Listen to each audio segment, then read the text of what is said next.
One பீஸோட chapter 114 release ஆயிடுச்சு.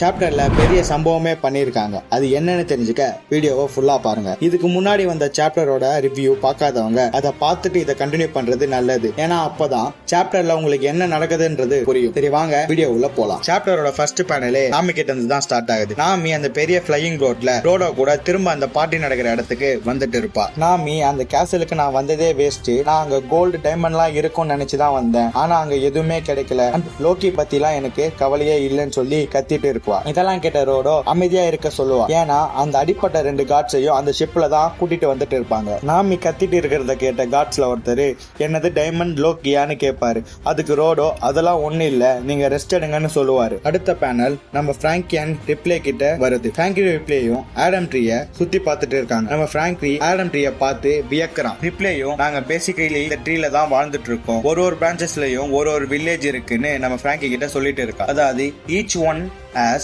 a long and rich history on its own னு சொல்றா. இப்படி பார்த்துட்டு இருக்கும்போது சடனா ஒரு பிரான்ச் வெட்டப்பட்டு இருக்கும். அதை பார்த்துட்டு பிராங்கி ஏன் அங்க மட்டும் பிரான்ச் வெட்டி இருக்கீங்கன்னு கேட்பான். அதுக்கு ரிப்ளே அந்த பிரான்ச்ல ஒரு வில்லேஜ் இருந்துச்சு, சடனா ஒரு லைட்னிங் அடிக்க மொத்த வில்லேஜும் தீ பிடிச்சிடுச்சு, அதனால தான் அந்த பிரான்ச்சை நாங்க வெட்டிட்டோம், இல்லனா மொத்த பிளேம்ஸும் பிரான்ச் ஃபுல்லா பரவிடும், எங்களால கட்டுப்படுத்தி இருக்க முடியாதுன்னு சொல்றா. அதை கேட்டு நம்ம பிராங்கி ஷாக் ஆகுறான். ஏன்னா நம்ம பிராங்கி ஒரு ஷிப் ரைட் தானே, அவனுக்கு ஆடம் 3 பத்தி எல்லாமே தெரிஞ்சிருக்கும். அவன் ஆடம் 3 ரொம்ப ஸ்ட்ராங்னு சொல்லியிருப்பான். ஆனா அதுக்கும் சில வீக்னஸ் இருக்குன்னு தெரிய வரும்போது நம்ம பிராங்கியால நம்பவே முடியல. அதுக்கு ரிப்ளே இல்ல, ட்ரீயோட வீக்னஸ் லைட்னிங் அண்ட் ஃபயர் தான் சொல்றா. மோஸ்டா இது ரெண்டும் தான் கமிங் சாப்டர்ல பெரிய சம்பவம் பண்ண போகுதுன்னு நினைக்கிறேன். ஏன்னா நம்ம ஷாம்ராக் போன சாப்டர்லயே அவர் பிளான ஸ்டார்ட் பண்ணியிருப்பாரு. வெயிட் பண்ணி பார்ப்போம் இது என்ன ரோல் பிளே பண்ண போகுதுன்னு. அடுத்ததா பேனல் ரிட்டன் அந்த பார்ட்டி நடக்கிற இடத்துக்கே வருது. நம்ம நாமியும் அந்த பார்ட்டி நடக்கிற இடத்துக்கு வந்திருப்பா. நம்ம ஊசா நம்ம மப்ல இவ்வளவு நேரம் எங்க போய் இருந்தீங்க, ஜோரோவும் லூஃபியும் எங்க இருக்காங்கன்னு கேக்குறான். அதுக்கு நாமி ப்ராபபிலி எக்ஸ்ப்ளோரிங்னு சொல்றான். ஊசா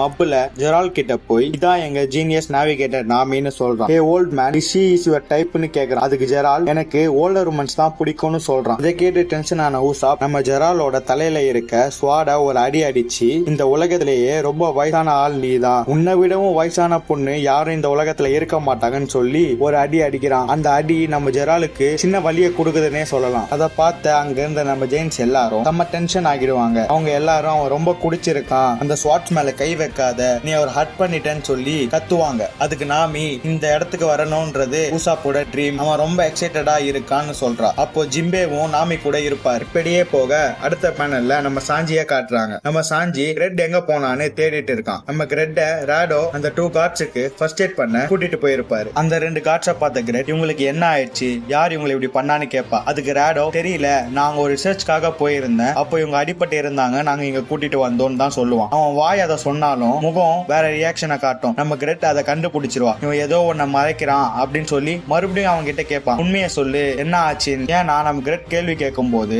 ராடோக்கு என்ன பண்றதுன்னே தெரியாது. அவர் மைண்ட்ல கீக்காக நடந்த சம்பவத்தையும் அவர் மைண்ட்ல கீக்காக நடந்த சம்பவமும் ஷாம்ராக் பண்ண சம்பவம் தான் ஓடிட்டு இருக்கும். இவன் இப்படியே பண்ணிட்டு இருக்கான்னு எதிர்பார்க்காத விதமா நம்ம கிரெட் ராடோட தலையிலேயே ஒரு அடி அடிப்பாங்க. ஒரு அடி அடிச்சு உண்மையை சொல்லி இங்க என்ன நடந்துச்சுன்னு கேட்பா. அடுத்த பேனல்ல நம்ம லூஃபியும் ஜோரோவையும் காட்டுறாங்க. லூஃபியும் ஜோரோவும் ரெட் ட்ரிலுக்கு போயிட்டு இருக்காங்க. நம்ம லோக்கியை ரிலீஸ் பண்ண அங்க போனா லோக்கி ஏகப்பட்ட காயத்தோட ரத்த வெள்ளத்துல கிடப்பான். அதை பார்த்த லூஃபி ஷாக் ஆகி உனக்கு என்ன ஆச்சுன்னு கத்துவான். போன சாப்டர்ல நம்ம ஷாம்ராக் என்ன பண்ணி இருப்பாருன்னு. அண்ட் அவனை சுத்தி நிறைய அனிமல்ஸும் இறந்து இருக்கும். லூஃபி ஜோரோ கிட்ட நீ கீழே கூடு, முதல்ல இவனை ரிலீஸ் பண்ணணும்னு சொல்லுவான். ஜோரோ நீ வெயிட் பண்ணு, முதல்ல இங்க ஏதோ ஒன்னு தப்பா தெரியுது, நெக்ஸ்ட் இவன் ஓரஸை விட ரொம்ப பெருசா இருக்கான், வெயிட் பண்ணு அப்படின்னு சொல்லுவான். அண்ட் இவனை ரிலீஸ் பண்ணா என்ன வேணா நடக்கலாம், கொஞ்சம் பொறுமையா இரு லூஃபின்னு சொல்றான். ஜோரோ அந்த செயின்ஸ் மேல ஏறி நம்ம ஷாம்ராக் அட்டாக் பண்ண இடத்துல பாப்பான். அங்க பாத்துட்டே இருக்கும் போது சடனா அந்த இடத்த கிக் பண்ணி பாப்பான். லூஃபி அதை பார்த்துட்டு ஷாக் ஆவான். நம்ம லூஃபி ஜோரோ பார்த்து கத்திட்டு இருக்க லோக்கியும் வழியில கத்துவான். அப்போ ஜோரோ அவன் ஃபேக் பண்ணல,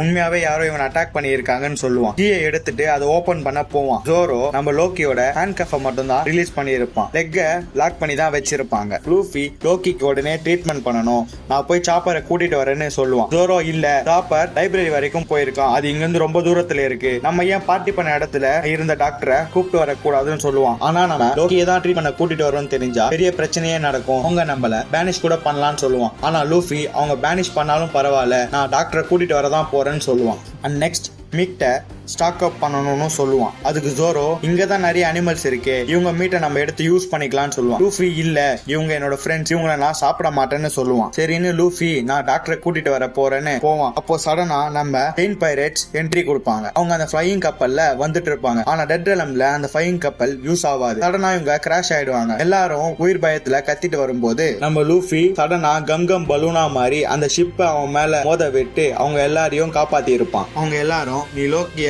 ரிலீஸ் பண்ணக்கூடாது, அவன் இந்த வேர்ல்டுக்கே ட்ரெட்டா இருப்பான் அப்படின்னு சொல்லிட்டு இருப்பாங்க. ஆனா இட்ஸ் டூ லேட். நம்ம ஜோரோவும் லூஃபியும் நம்ம லோக்கியோட ஹேண்ட்கஃபை எடுத்திருப்பாங்க. அப்போ லாஸ்ட் பேனல்ல ஒரு ஃப்ரேம் காட்டுவாங்க பாருங்க.